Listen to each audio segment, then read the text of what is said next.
I welcome you all for today's session. I welcome Mr. Daniel, who will be joining with us with our elite men team as a strength and conditioning expert.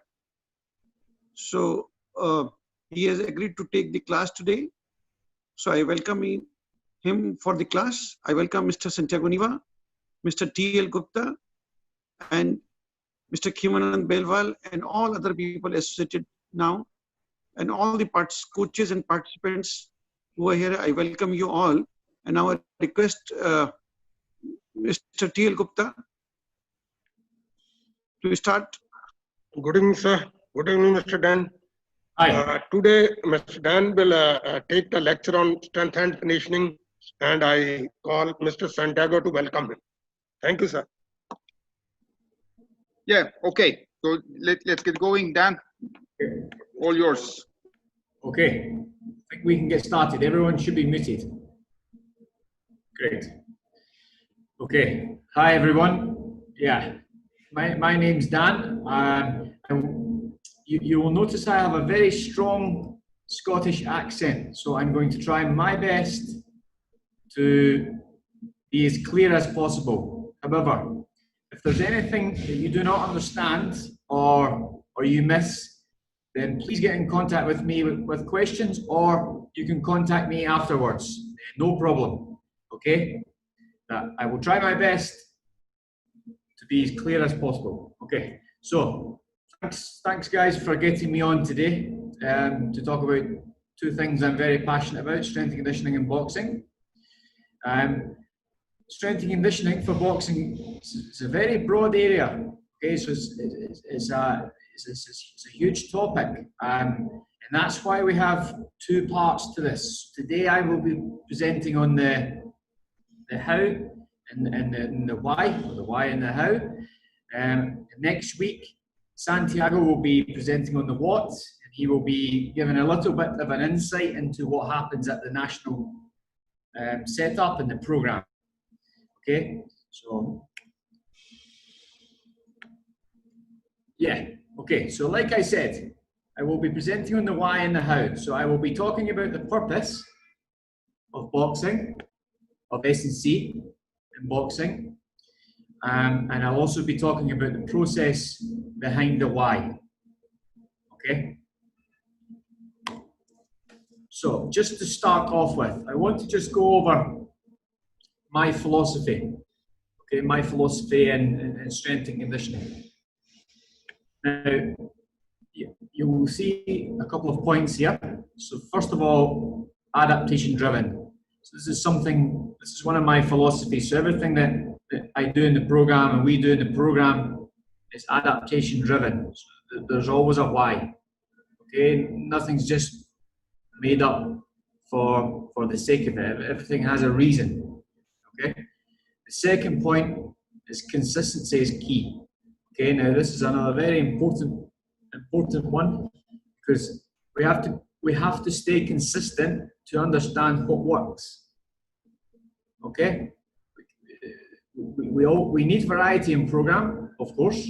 However, there has to be consistency across the program to make sure that we're allowing time for adaptations and so that we understand what works. The third point is the technical training and the strength and conditioning should be a cohesive unit. Okay, so these two parts should work together.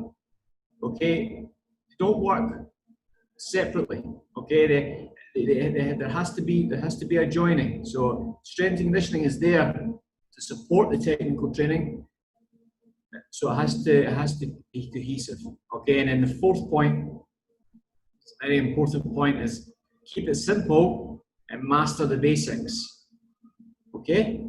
Now, what I mean by that is we don't have to be doing super complex things all the time. Okay? There's a time and a place for complex training, and that's when, let's say, guys get to very elite level.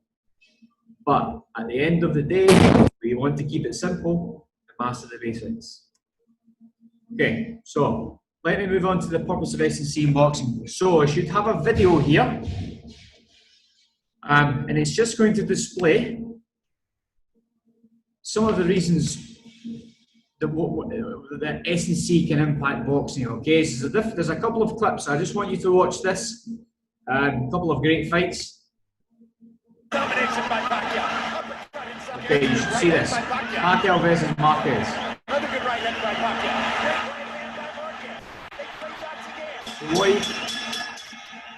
But what you can see is high intensity, lots of punches,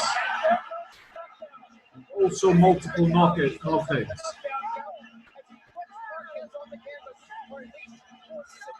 When I start to move on with the presentation, this will reflect what I talk about with this high intense activity. Lots of movement, lots of punches, lots and lots of activity. Down. His job is to get out of the round.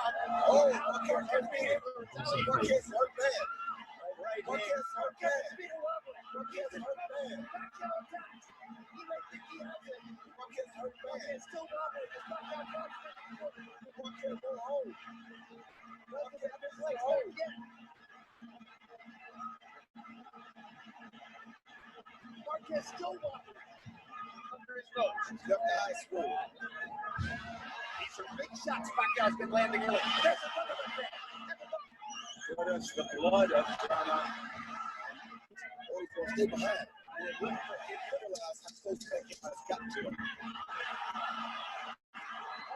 was off balance again. Now gets his feet back and tries to roll back to Pacquiao with the right hand. The reception's not too great, but you saw the big knockout at the end. Okay, so that was an example of the lighter weights. And then we have an example of the heavier weights each section. Okay, the section's not too great, so let me just finish that.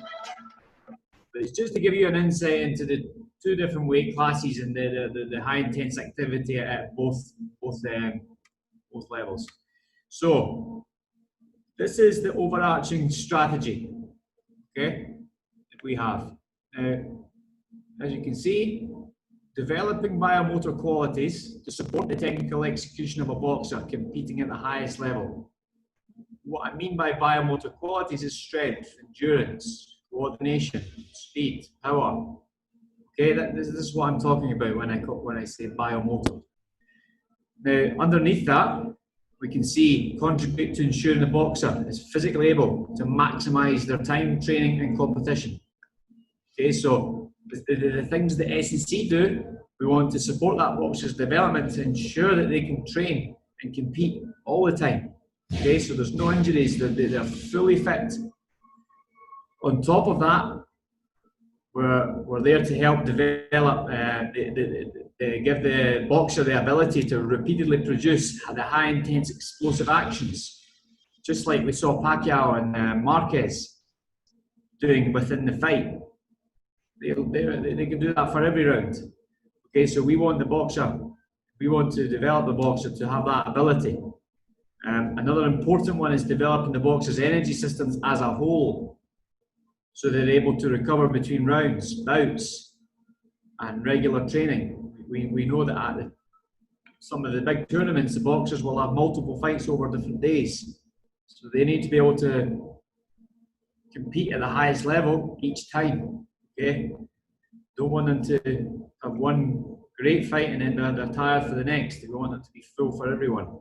And the final one is contributing towards the reduction in injury occurrence. Again, goes to the overarching strategy of competing at the highest level. Now, this can be broken down into a three-step phase approach. Okay, this keeps it really direct.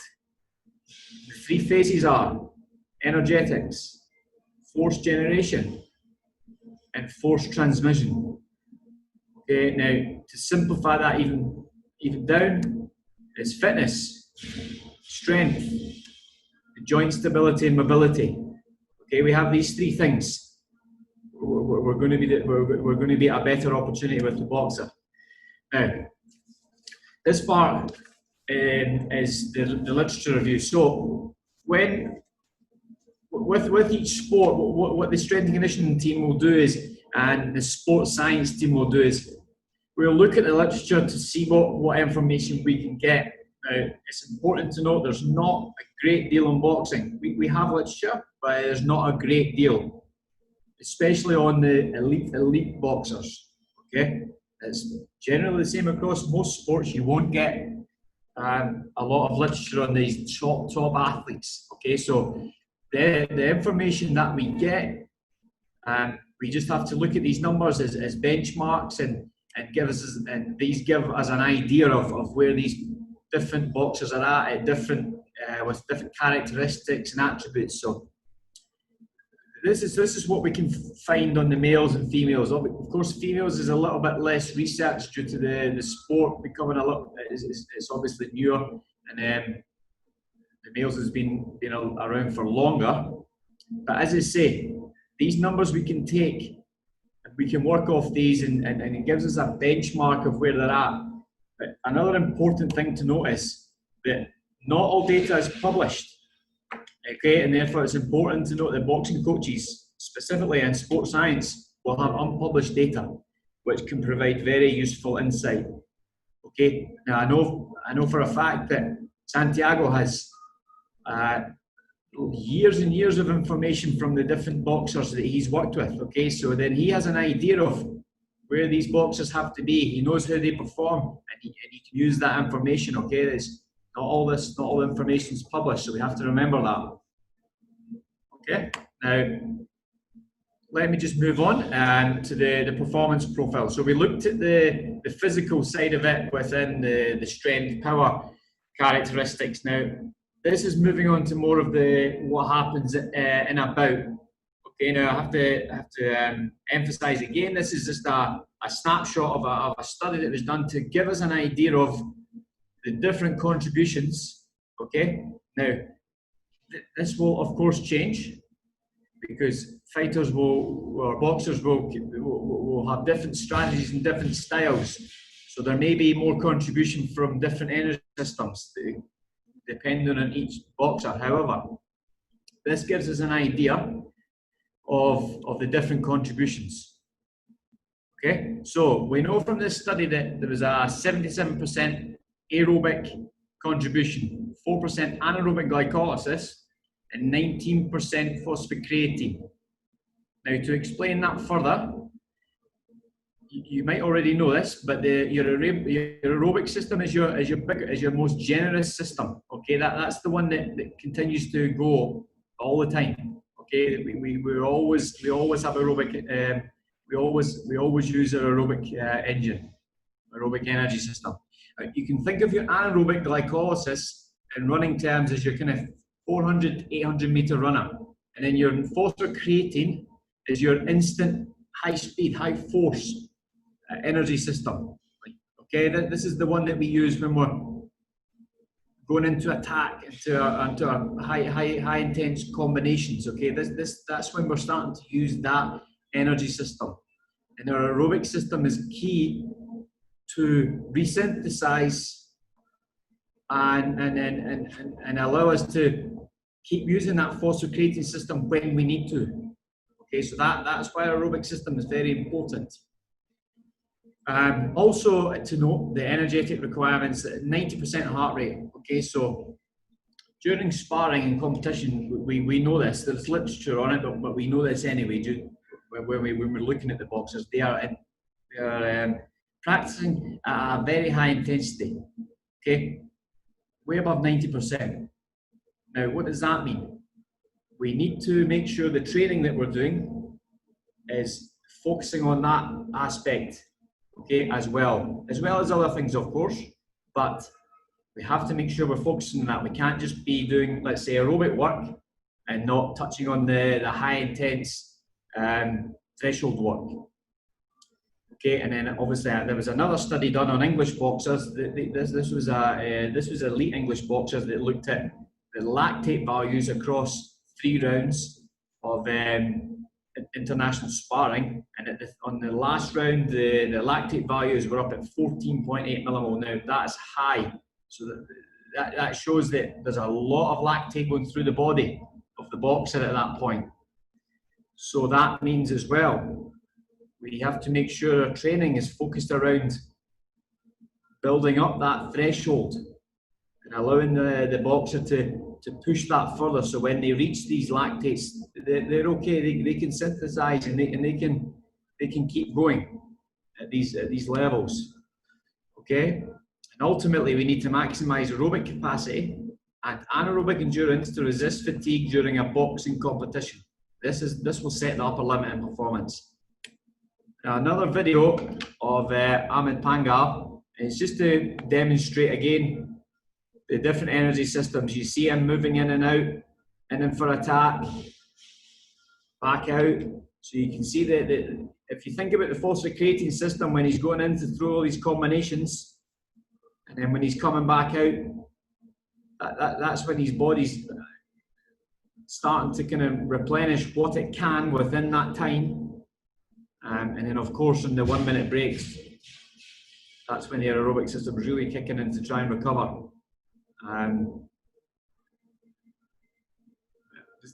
This is just a clip to give you an idea of how these energy systems work. If you can imagine.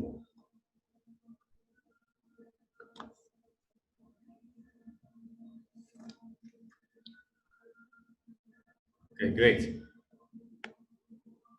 Now, just continuing on with the performance profile. We know it's high intense explosive accelerations and decelerations. Now, to explain that further, now we have explosive high intensity actions, lower body and upper body. Okay, so when we're analysing the sport, especially from a strength and conditioning point of view, looking at eccentric, isometric, concentric muscle actions. Okay, if you think of your eccentric, it's the lengthening. Okay, so if you think of a punch, when you throw a punch, that's a concentric action. Okay, and when you're bringing your arm back in to the guard position, that's the eccentric action. Now, when you punch, there's the three muscle actions all take place. You've got concentric, isometric on impact, and then your eccentric as you come back in. So, and these are all at very high velocity. So it's important to know that when you're training, and you're including these types of muscle actions. And lower body as well, accelerations and decelerations with footwork, into attack, back out, defending, moving into optimal positions. There's a lot going on with the full body, okay? And that just touches on it there with the lower body strength and power. Okay, there's research done, not so much on the lower body movement in terms of change of direction, but there's research being done on the punching forces. They're using force plates to measure punching impact and the punching forces. And they're looking at the punching forces against different physical metrics, i.e. squat jump, counter movement jump, upper body power exercise like a bench throw. And they're seeing a strong relationship with the punching forces. So, like the guys do at the national program, they measure squat jump, they measure counter movement jump. So if we can see these increasing, the jump heights increasing, we have an idea that, okay, these are increasing. Oh, that's good, because we know there's a relationship with the punching forces. So potentially that is increasing also. Another point is to make the speed of a punch. So the video analysis that's been done in terms of the literature and the information that we have, we know that the speeds are around 200 milliseconds or sometimes less for a punch to be delivered, or punches. Okay, now that is important. That is an important thing to know for a strength and conditioning program in terms of influence and what exercises we use. And another good point to make is that boxers are required to generate forces through the full kinetic chain. So it goes all the way from the foot, right through the knee, hip, foot, knee, hip, rotates through your torso and then out your arm, okay? And that's where the forces transmit. And I will move on to that to talk about that further. Now, energetics. So this is the energy system that, like I was mentioning now, obviously you know the key outcomes, mentioned that at the start. Now, this is an example program that has been taken out of a boxing physical training literature. Okay, now it's given us an idea of what training methods you can use to get a physiological adaptation, okay? Now, the reason I don't give you a specific session and say this is the gold standard and this is exactly what will work, because no one size fits all, okay? You have to make sure that you know what the physiological adaptation is that you want to change or you want to bring about. That might be aerobic, anaerobic. You might want to work on the lactate tolerance work. Okay, you can design sessions around about that adaptation, and that is key. You don't just make up a session; you have to work back the way. Now, another point to make is that the high intensity interval lactate tolerance work, it can be done in boxing sessions and should be periodized. Okay, that doesn't have to be outside the boxing gym to do that. Do your aerobic, your oxygen delivery work outside of the ring and your running based activities or circuits or whatever you're doing. But it's important to note that. Yeah, and that is just circling the physiological adaptation. To give you an example, that this session here, 4 to 8 minutes at 85 to 90% maximum heart rate, 2 to 4 minute passive recovery, 4 to 6 repetitions, has been shown to improve cardiovascular capacity, output, oxygen delivery to the muscles, which is obviously, of course, what we're looking for. Increase VO2 max. Okay, so we just know that session there works for that adaptation. But like I say, we have to be creative in your own environment. Okay, now move on to the fourth generation part. Spend a little bit of time on this. Now, let me just show you this video. Shiva Tapa. Boom. And that's quick. Quick punch, knockout. Boom. So what we can see is he's created a lot of force in a very short amount of time, and it's resulted in a knockout. Okay, obviously good, very good technique, and the punch is very good. Now, that brings me on to this here. Now, this is a study that was done. I will explain this. Now, we know that the punch occurs in 200 meters or less, okay? What we also know is rate of force development is a critical component in boxing performance. And what I mean by that is, the quicker we can produce force, the more effective we are going to be in the punches, okay? Now what you'll see is you'll see the two arrows, the blue and the red, okay? Now, on the y-axis, where you see correlation coefficient, now the higher that number, the stronger the relationship, okay? And the x-axis is time. Now what this study looked at was rate of force development, the relationship between rate of force development and maximal strength, maximal lower body strength, okay? And what it found was, so what I did was I looked at 200 milliseconds, took the arrow up, I went across, and we can see it's at 0.9, which means it's a very strong relationship between max strength and rate of force development. Now, to put that more simply, if the stronger you are, the more ability you're going to have to produce force quickly. Okay? That's very important. Now, if you can produce lots of force within the 200 milliseconds, you're going to have a higher chance of having that really effective punch, maybe a knockout. Okay, and that's where we as strength and conditioning can impact by increasing maximum strength, increasing rate of force development with Olympic lifting, power type exercises, strength, speed, and we'll move on to that. Now, this is another area I just want to explain the physics behind the punch, and it should give you a better understanding of what goes on. Okay, so we have the impulse momentum relationship. So we know that impulse is force times time. What that means is producing force very quickly.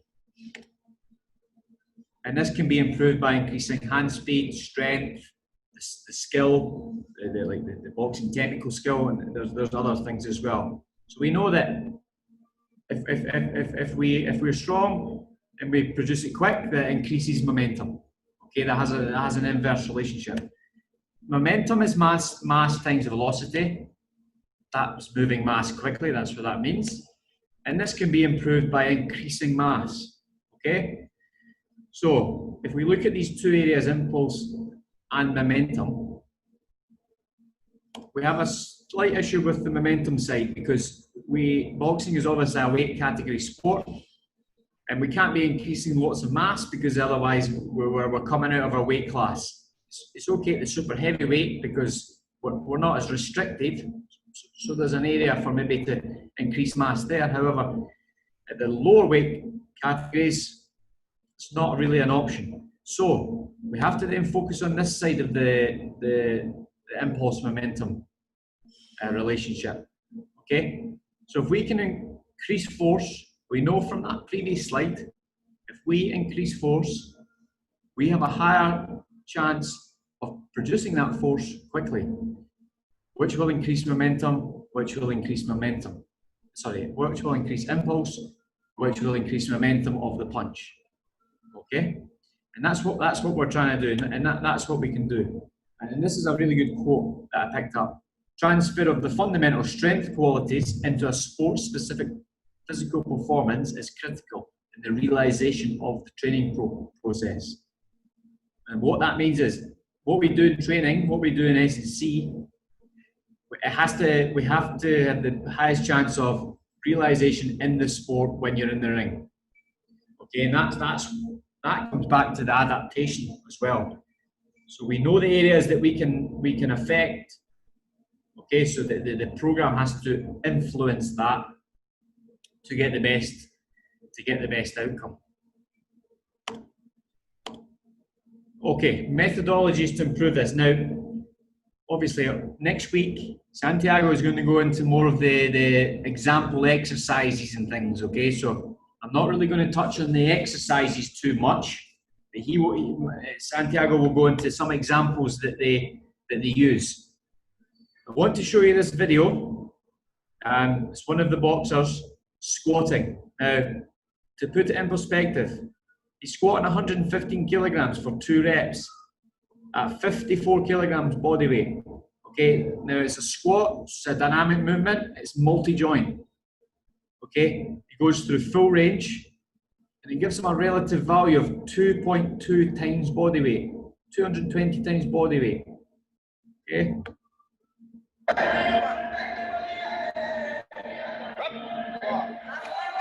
Pretty fast was also. Not too fast, but pretty fast. Now, one thing to note on that is, that's a heavy weight. So we know that there's going to be a maximal intent on that. Okay, maximal intent is very important, because what we want to be doing is, we want to be ensuring that we're training the type 2A, type 2X muscle fibers. Okay, this is what we use when we punch. We activate these muscle fibers as explosive, fast, powerful actions.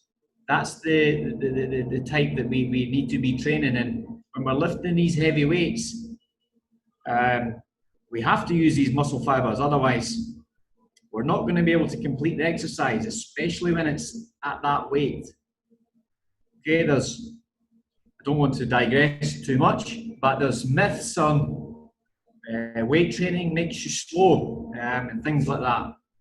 And that depends what type of weight training you do. If you lift light weights slow to be a bodybuilder, then okay, then you're going to be slow. If you choose the right methodology, you will not be slow, okay? You have to choose the right training type. On the right, you'll see various different methodologies we use. Maximal strength training, explosive strength, strength speed, speed strength, upper and lower body plyometrics, which will impact your rate of force development. I come back to that again. It's important to note as well with maximal strength training, we progress from medium to high volume, low load to low volume, high load over a progressive amount of time. And this creates a solid foundation, okay? What we don't do is, we don't just jump into here. We don't just get a boxer and jump into here, or that could create problems. We need to understand where the boxer is on here, okay? We need to understand where they're at and design the programs appropriately. Now, for explosive strength, we can use advanced techniques, such as the techniques that they use at the national team. Barbell complexes, Olympic lifting, medicine ball variations, use landmine variations, jumps, hurdle jumps, sprints, upper body plyometrics, medicine ball throws, etc. Again, no one size fits all, and it has to be for the adaptation. Now, what you can see on the left, the force velocity curve, you can see the max strength at the top, and it comes all the way down to maximum velocity. And generally what you'll do, I'll move on to the next slide, will be, another slide will be periodization, and I'll explain it further, but we'll work down here. We'll work right across that, going down to the competition, where we want the guys to be here, getting ready for competition, speed strength phase, lifting fast, lifting explosive, and making sure that the central nervous system is ready and primed to compete. It's important. Force transmission. Now, this is very important as well, because you can develop all the force and the strength and power, but if it's not transmitting through the system, then we have an issue.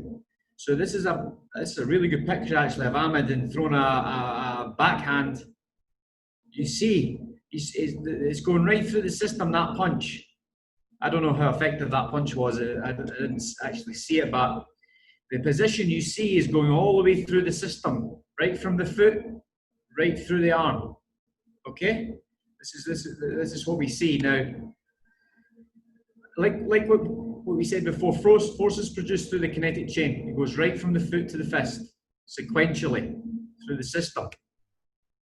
Weak, or just general athletes being weak, okay?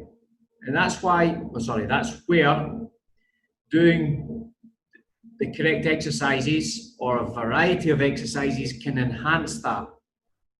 There's a very interesting finding that came out from England and Sheffield. There's a group that work with a group of boxers, very high caliber professional boxers. But what they did is they took a study of English boxers, amateur, and they looked at, it was a big study, 70 or 80 boxers. They did the tests. They did a medicine ball throw, shot put throw, jumps. They took body composition. They did lots of things. And what they did is they looked for relationships to see what had a relationship with the medicine ball throw, that punching action.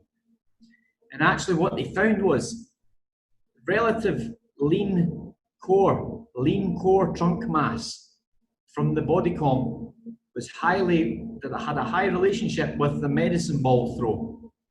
So that might tell us that if we have a stronger core, we have more lean mass, relative lean mass around that area, that may transfer to the punch. But mobility and joint stability is key. Okay, that's more of an obvious one. Okay, that optimizes performance and allows for the force transfer. Now we need the joints to be stable and strong and mobile. Otherwise, we may pick up injuries. Okay, injuries cause potential lack of training time and so on. So we need to try and avoid that.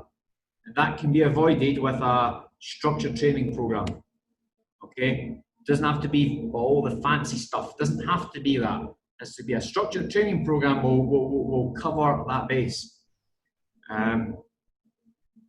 Yeah, and force expression, that can be trained during sport-specific actions, okay? So we know that closer to a competition, we can start to include medicine ball throws, punch-specific stuff if we want, just to overload that system, that low volume, okay? We just want the explosive power.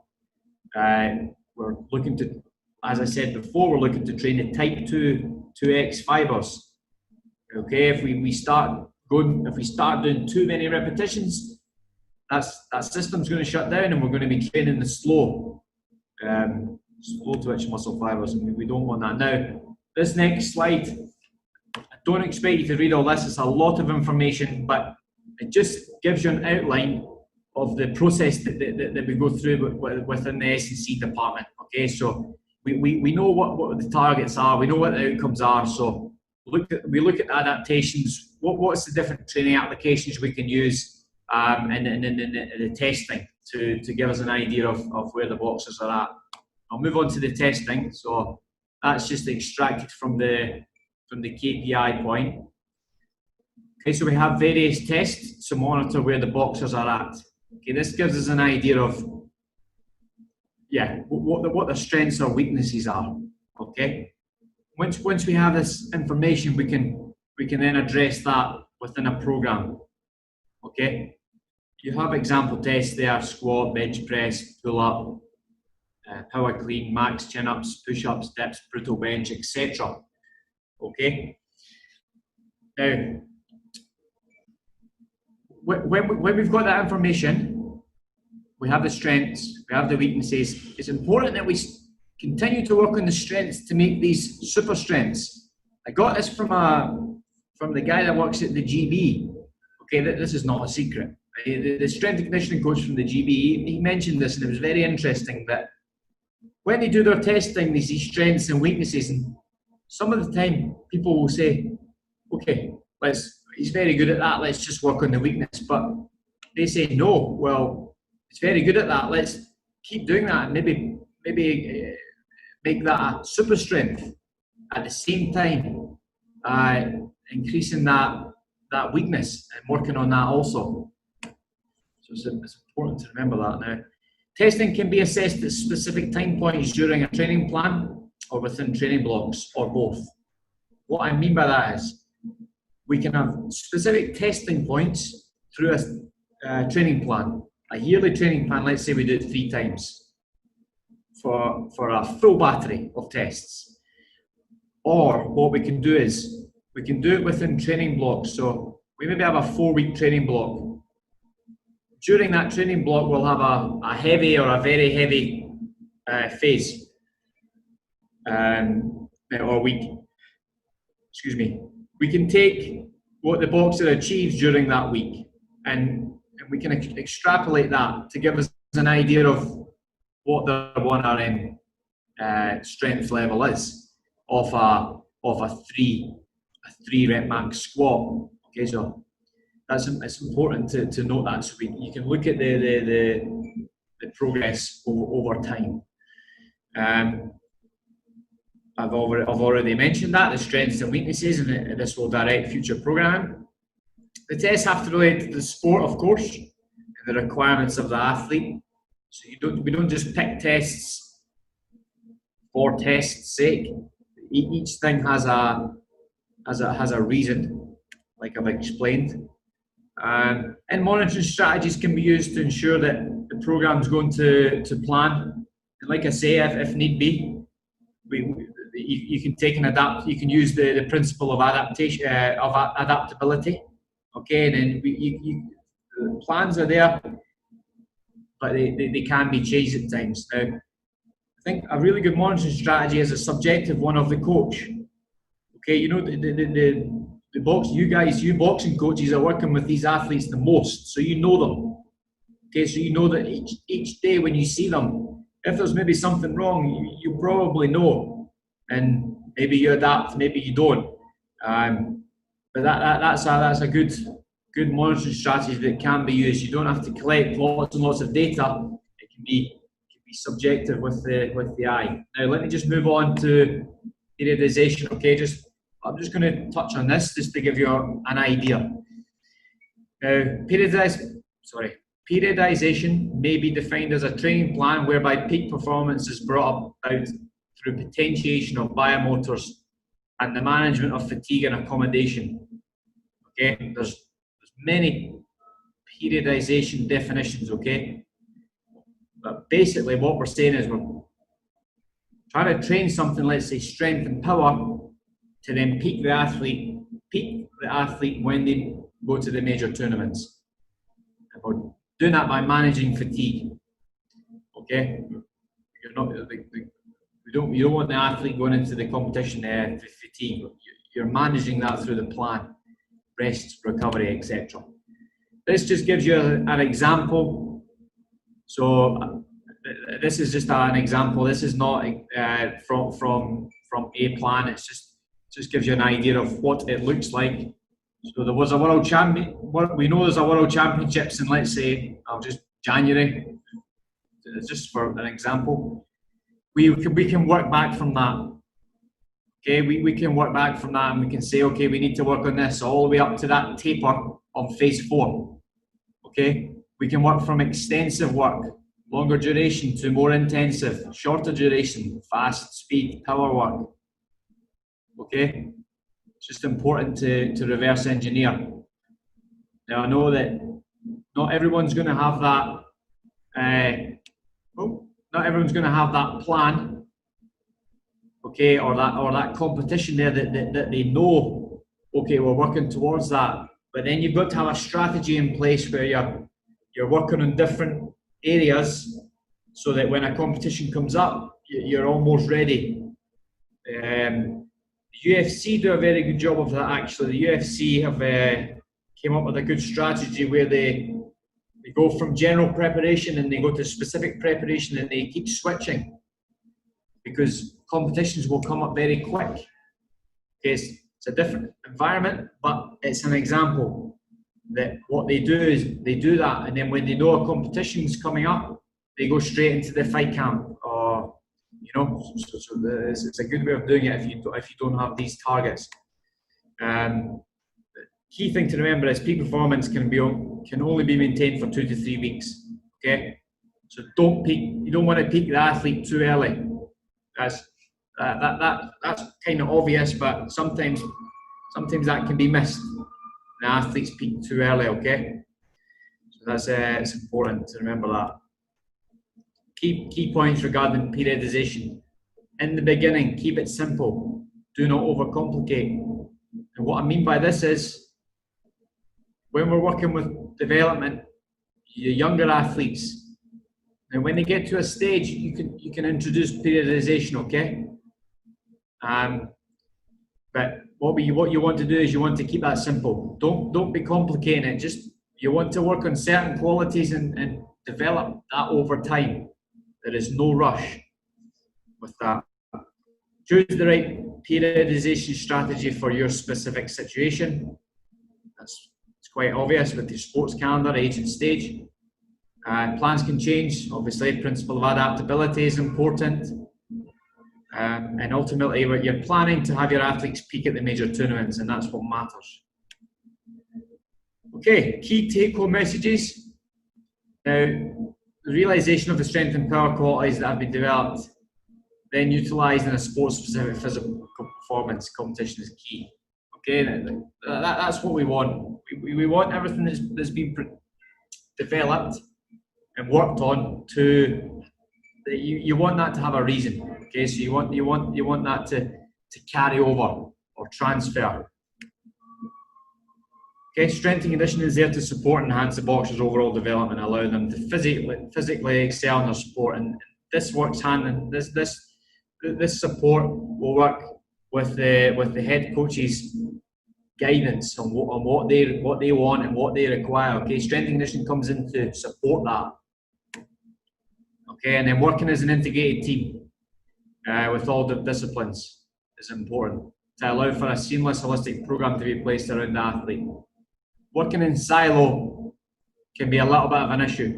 Okay, I've noticed that working in different places. If people are working in silo with athletes, sometimes we have no idea what's going on and who's doing what, and that can have an effect on the athlete.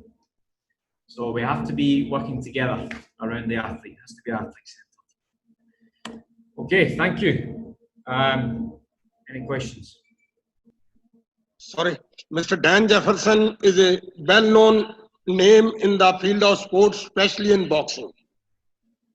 He has worked with various national teams for strength and conditioning, and today he gave a very valuable lecture. आज का जो lecture हम लोगों के लिए mister Dan Jefferson ने दिया बहुत ही वैल्यूएबल था, जिसके अंदर उन्होंने बहुत ही थोड़े समय के अंदर सभी फिजिकल क्वालिटीज है, चाहे वो इंडोरेंस है, उसके अंदर एरोबिक अनएरोबिक, चाहे वो स्ट्रेंथ है, एक्सप्लोसिव स्ट्रेंथ, स्ट्रेंथ इंडोरेंस, चाहे वो स्पीड है, बहुत ही ब्रीफ के अंदर एक्सप्लेन किया. Then he has talked about the coordination of the lower and upper body. It's very important in boxing. Boxing के अंदर जो कोऑर्डिनेशन बहुत ही जरूरी है. जितने भी पंचेस के अंदर हम फोर्स लेके जाते हैं वो पहले ग्राउंड से ऑब्टेन करते हुए उसके बाद एंकल हिप के ऊपर pivot, then it is transferred on the opponent target through your punch. जो फोर्स हम ग्राउंड से लेते हैं उसको ट्रांसफर करने के लिए जितने भी उस टेक्निक के अंदर body parts sequence wise involve हैं, उन सभी का कोऑर्डिनेशन होना बहुत ही जरूरी है. अगर कोऑर्डिनेशन कहीं भी टूट जाता है, जो फोर्स हम ओपोनेंट के टारगेट के ऊपर लैंड करना चाहते हैं वो फोर्स हम अप्लाई नहीं कर सकेंगे. Then he has explained also about the punching speed. Punching speed in this modern era of boxing is one of the most important qualities required for a boxer. जो boxer की जो punching speed है ये ज्यादातर आपकी explosive abilities के ऊपर निर्भर करती है. आपने अपने बॉक्सर्स की पहले एक्सप्लोसिव स्ट्रेंथ को डेवलप करना है, उसके बाद उसी स्ट्रेंथ को पंचिंग स्ट्रेंथ के अंदर कन्वर्ट करते हुए बाउट्स के अंदर through different sequence, maybe on the punching bag, then in school fight, then in control sparring. What ultimate aim of the boxer is to apply that strength in the actual situation of the bout.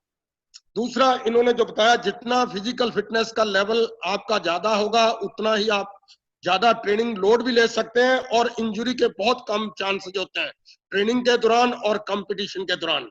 जितना fitness का level, चाहे वो endurance के अंदर, चाहे वो strength के अंदर, चाहे वो स्पीड के अंदर, एक बॉक्सर के अंदर डेवलप करते हैं, क्योंकि मॉडर्न एरा के अंदर बॉक्सिंग इतना कॉम्पिटिटिव हो गया है. अगर बॉक्सर के अंदर उस लेवल की स्ट्रेंथ एंड कंडीशनिंग या फिटनेस का लेवल नहीं है, उसका बाउट को जीतना बहुत मुश्किल हो सकता है. तो इसके लिए जब आप इंजरी फ्री होंगे तो ट्रेनिंग के अंदर भी ज्यादा इंटरेस्ट होगा और कंपटीशन के अंदर भी जब आपके इंजरी के चांसेस कम हो जाते हैं तो बॉक्सर ज्यादा रिस्क लेते हुए अपने पॉइंट्स को, अपने पंचेस को, अपने डिफेंसेस को बाउट के दौरान एग्जीक्यूट करने के लिए ज्यादा कॉन्फिडेंस हो जाता है. Then they have come on testing. कोई भी जो प्रोग्राम हम बनाते हैं, it may be made by anyone, वो प्रोग्राम का फायदा है या नहीं है वो तभी पता चलता है जब हम उस प्रोग्राम को एवेल्युएट करते हैं. डिफरेंट पीरियड्स के अंदर चाहे किसी भी क्वालिटी है, चाहे हम इंडोरेंस की ट्रेनिंग कर रहे थे, चाहे कंटिन्यूस मेथड को फॉलो किया, चाहे इंटरवल मेथड को फॉलो किया, चाहे रेपिटेशन को, जब तक चाहे इंडोरेंस है, चाहे स्ट्रेंथ है, स्पीड, उनको हर पीरियड के अंदर it is depending upon the planning of A coach, कितने महीने बाद वो टेस्टों को करता है, उसके अंदर आपको उस ट्रेनिंग का जो फायदा है या उस ट्रेनिंग के अंदर जो इम्प्रूवमेंट आई है कोच के लिए जानना बहुत ही जरूरी है. तो इसलिए जो टेस्ट है या एवेल्युएशन है आपके कैलेंडर ईयर के अंदर, ट्रेनिंग प्रोग्राम के अंदर बहुत ही जरूरी है. Then ultimately he has talked about the planning.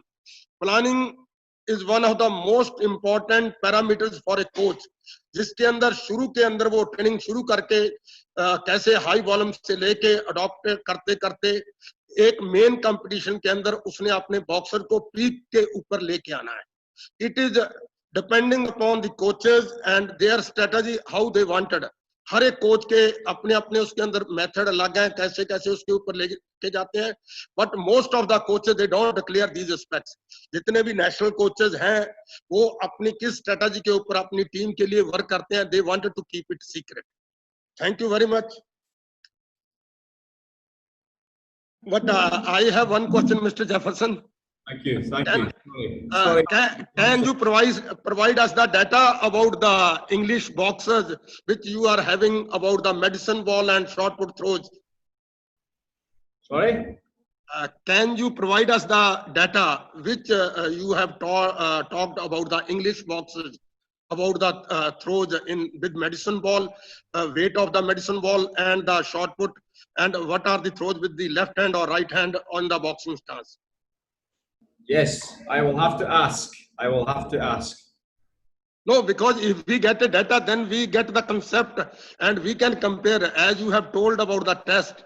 We Yes. can compare what are our weight classes are doing and what are the British people or the English people they are doing, because most of them, the national team, they are not providing the data.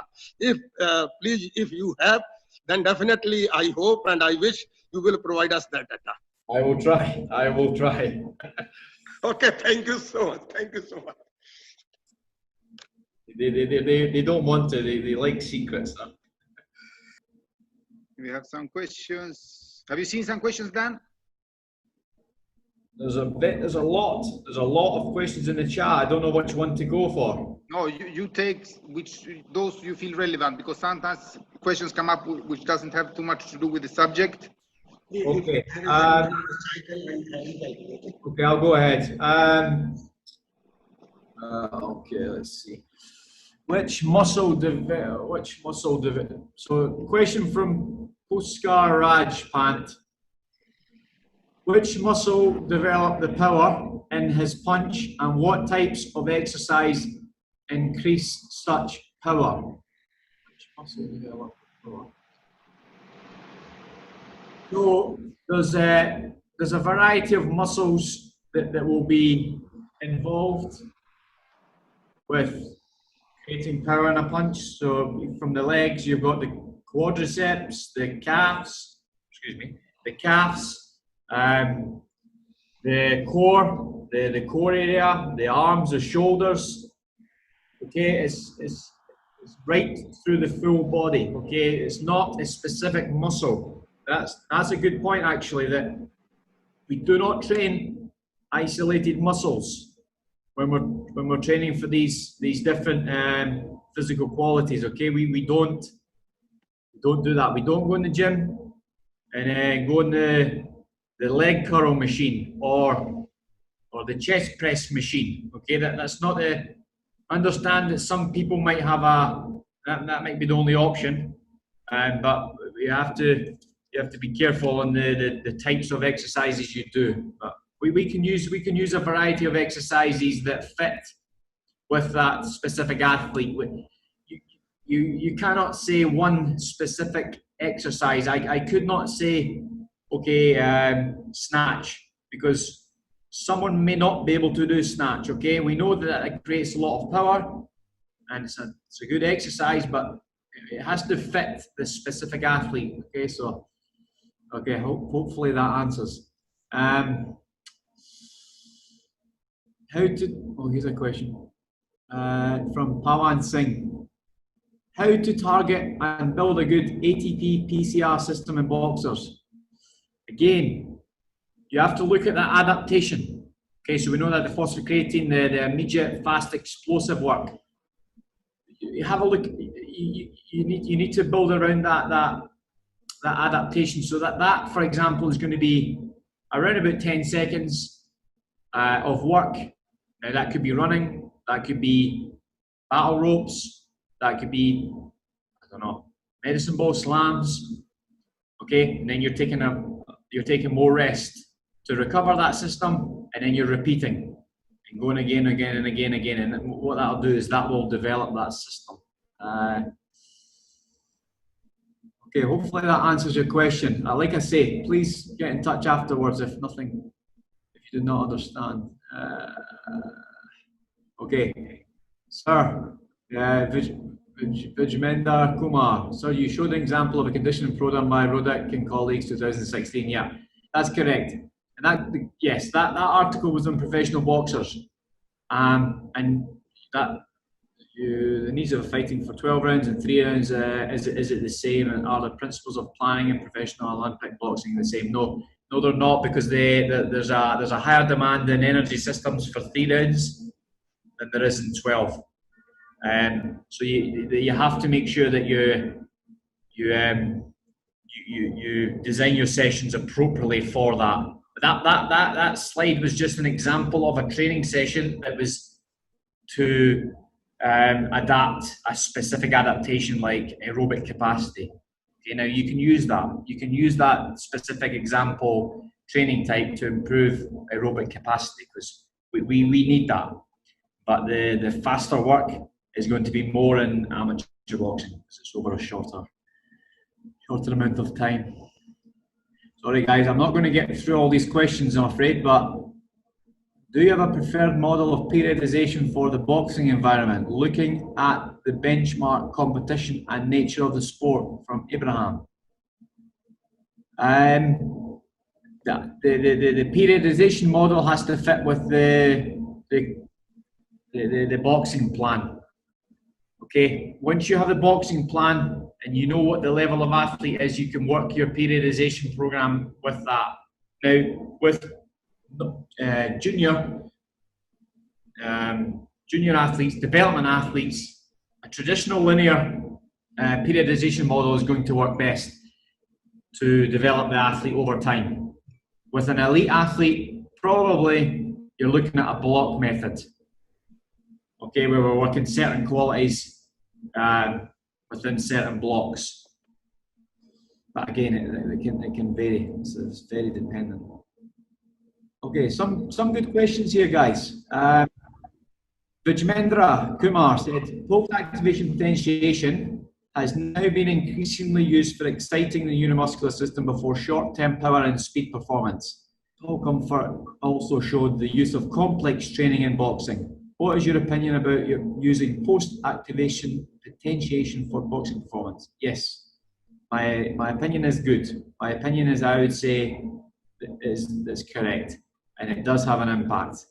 Hence why the stuff that Santiago does with the national boxers is complex training, you know, power, Olympic style lifting and all these exercises that will have a potentiation effect onto boxing performance. So yes, we should definitely do that, which will increase rate of force development. I always go back to that, but okay, here's a question from Abhishek.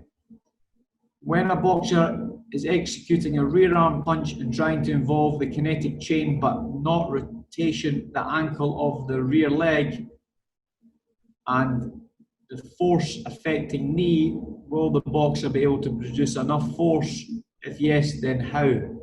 That question is more of a technical question, Abhishek. A boxing coach would be able to analyse that a lot better.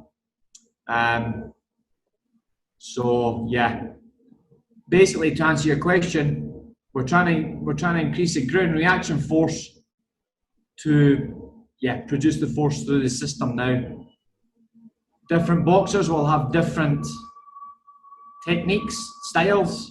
That's okay. That's fine. Their style will produce that force. But that's quite an open question. Do I just keep going, Santiago? I just keep going on. Let's see. What kind of exercise or training are useful to increase cardiovascular endurance in boxing? Okay, so running. I think running is a good method to use, and boxing training as well. Of course, boxing training is very important for that. But I would say running is a good method because you're increasing the leg power, leg speed Yeah, I think running and change of direction type activities for the transfer of change of direction in the ring is good for that. Yeah, hopefully that answers. My email ID. Okay, we will pass that on afterwards. Here's one question. Individualization from Pavan Singh. Individualization of strength training is the key to improve boxers' individual strength and conditioning. So how it's going to work in a group of athletes under the same coach when all of them are training in the gym at a time? Yeah, that's a good question, and that's the realistic reality of where we're at. Okay, and you just have to do the best you can in the environment that you're in. Now, that's difficult. Now, can I just add one thing? I don't know if individualization is the most important. I wouldn't say this is the most important, because all our boxers, all are training the same sport. All we need similar things. There is not totally opposite. Even if we have a flyweight and a heavyweight, we want them to be strong. We want them to be explosive. We want them to have good endurance. So it is very much similar. We cannot first think of the individuality and then think of the rest. No, first we have to think what is that most of them need, and from there we take it down to an individual level. But we cannot start with, okay, I have 24 boxes, so I will find everything individual for every individual, 24 individuals. No, that is not even important. So the main thing is to understand, okay, how much we focus on strength, on power, how much on endurance, and so on. And from there, we look at the individual things. Dan, let me know your thoughts. Exactly. No, that's right. Yeah, exactly. The sport of boxing has requirements, so the group should follow that. If there's specific athletes that have to have a extra exercise for some reason, then that may be the case. But Santiago answered that question. Fine. Okay. Anything else? I think we're a little time. They have another session? Okay. If you find one more question, we take that. Otherwise, we cut it off. Let me just put my email address in, so then people can contact me with my email. Now, obviously, I will try my best to get back to all the questions that come through email. Okay. And we have more sessions. We'll continue on this subject on Monday, and then we'll go with the training planning attached to the physical preparation also on Tuesday, and then on Thursday continue with training planning. So we'll have 3 more sessions attached to this topic. Okay, great. Okay, Dan. Thank you very much. Great session. I think Sachet is gone, so I will finish it here. Thank you, everybody. Have a great weekend, and I'll see everybody on Monday. Okay, thanks everyone. Bye. Thank you.